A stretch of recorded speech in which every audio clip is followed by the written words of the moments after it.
Bonjour à tous et bienvenue sur notre série de tutoriels consacrée à Moodle.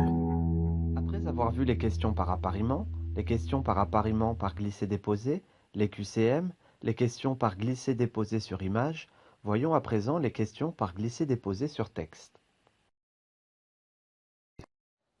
Avant toute chose, assurez-vous d'activer le mode édition. Nous avions précédemment commencé à travailler sur un test de fin de séquence. Nous allons ajouter notre question par glisser-déposer sur texte à ce test. Cliquez sur la roue dentée ou sur Modifier selon votre version de Moodle, puis cliquez sur Paramètres. Cliquez ensuite sur Modifier le test. Nous retrouvons bien ici nos questions précédemment préparées, notre question 1 par appariement, notre question 2 par appariement par glisser-déposer, notre question 3 question à choix multiple et notre question 4 question par glisser-déposer sur image. Cliquez sur Ajouter une question, puis sélectionnez Glisser-déposer sur texte et enfin cliquez sur Ajouter. Saisissez le nom de votre question, ici question 5. Ici, nous allons demander aux élèves de compléter des blancs dans une phrase.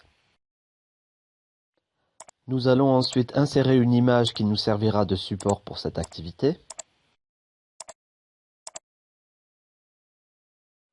Puis saisissez ensuite le texte qui sera à compléter. Nous allons indiquer à Moodle les emplacements à compléter par un double crochet. Saisissez le reste de votre texte. Cliquez sur Mélanger afin de mélanger l'ordre des réponses. Nous allons maintenant saisir nos différentes réponses qui viendront compléter les phrases ci-dessus.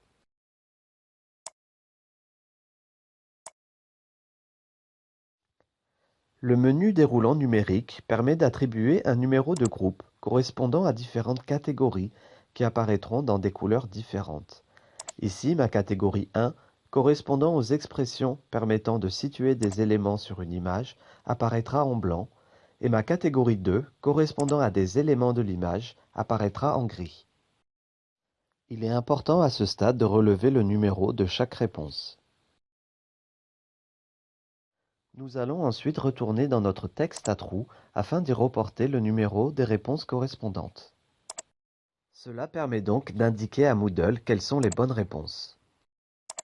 Ainsi, notre choix de réponse numéro 1, Top Left Corner, correspond à la première phrase à compléter, donnant ainsi The sun is in the top right corner, et ainsi de suite pour les autres réponses. Une fois votre question terminée, cliquez sur Enregistrer. Nous retrouvons bien ici notre question numéro 5 par glisser-déposer sur texte. Comme précédemment, nous allons noter cette question sur 4. Cliquez ensuite sur Enregistrer. Vous pourrez par la suite cliquer sur la loupe pour prévisualiser votre question.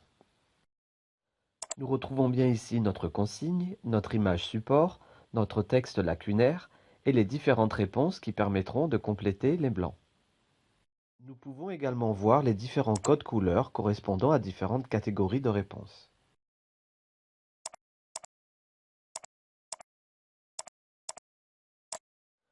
Une fois votre vérification terminée, cliquez sur Fermer la prévisualisation. Si vous souhaitez modifier votre question ultérieurement, cliquez sur son titre. Vous pourrez ainsi modifier le nom de la question, le texte de la question, ajouter d'éventuelles questions-réponses, etc. Cliquez sur Enregistrer pour valider votre modification.